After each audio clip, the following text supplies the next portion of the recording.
people, we the people would like you to know that wherever you go, we're right by your side. Amanda, thank you so much for agreeing to speak with me today. I know it's been forever since we talked. So excited to see you looking well, doing well. So what's new with you? What's going on? Yeah, no, Derek, it's so good to see you. I guess it's been, a few years since our, paths crossed and in our old stomping grounds of New Orleans. Yes. Doing Teach for America. But I guess I've received a master's since then, and I, worked on Hillary's campaign kind of in two different roles and two different capacities. And, after that, we definitely needed, I think us as well as the rest of the country needed a timeout, right. a time to rest and recuperate. So it's kind of been nice to breathe a little bit again and not have to, work 7 days a week and all hours of the night. Right. Definitely. I understand. I think everybody kind of went through that moment of, let me just disconnect for a minute and figure out what's going on and Yes. my role in this, like how I can create something, do something, organize something to keep people like hopeful and motivated. And that's actually like how I came up with this video blog, We the People, to highlight, millennials who are doing amazing things in their communities and cities across the country. And I thought you would be an amazing person to definitely highlight on that. So for those who aren't familiar with you, if you would just tell us a little bit about yourself, who you are, what you do, and why. What is your passion behind what you do? Sure. Yeah, absolutely. Well, I'm originally from South Carolina, and all the best things happen in the South, right? The best and worst. Yes. We cover all the bases. I had an opportunity, I guess, when I was an undergrad at Wake Forest to be a White House intern. That's kind of when I got my start. And the political bug, I guess, bit me then. And I was lucky enough to be working in the correspondence office at the White House. And so we really kind of maintained the dialogue between the president and the First Family and the White House and the American people. I was in charge of kind of children's correspondence, so anybody under the age of 18. So whether that was classrooms and putting a packet together of Bo and Sasha and Malia for kids and teachers, or whether we were writing to like 16-year-old juvie kids, writing to Obama about how much he's a role model and they look up to him and they made some bad choices, but they're hoping to turn it around once they kind of finish their time and get out. That's really cool. And yeah. Awesome. So is that kind of what led you into like the TFA realm, education?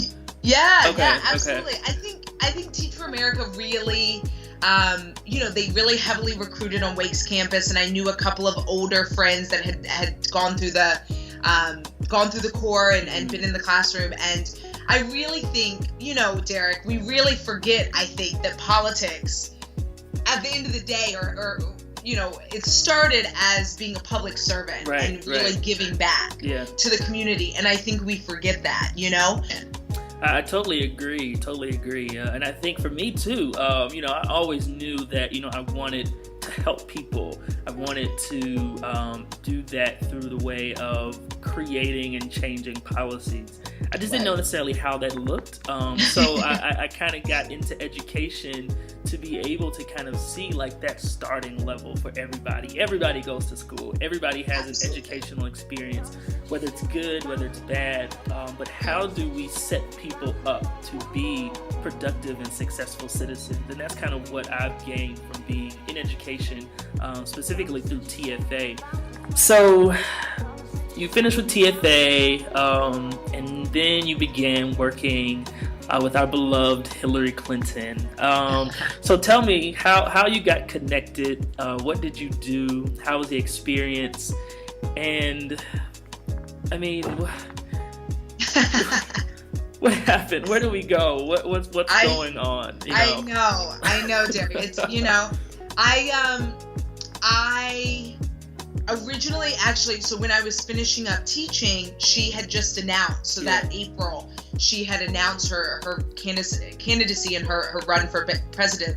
And I actually became the state director for Louisiana simultaneously while still teaching. Okay. Cool. And so that job was very much like grassroots state organizing.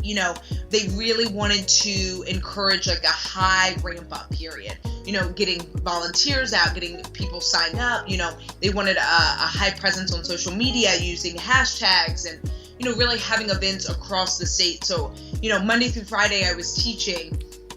And on the weekends I was living out of my car, driving from Baton Rouge to St. Charles to, New Orleans. It was on the road again for sure. And so I think for me that experience was so incredible because, Louisiana is very similar to my home state of South Carolina. It's a red state. We don't expect it to go blue. We don't expect that much from it. But I think it was so encouraging to see, older women, who'd been waiting for this moment since, decades ago, and I think that was so powerful for me, also being a female, to be like, okay, our time has come. Yeah. And, I think, it was so early on then, the Republicans still had 16 people running then, so we didn't kind of know what the scenario was, how it was going to play out. But I think it was such a reinforcement to me in doing that job and driving all over, putting all the miles in my car. I think it was such a powerful statement to see.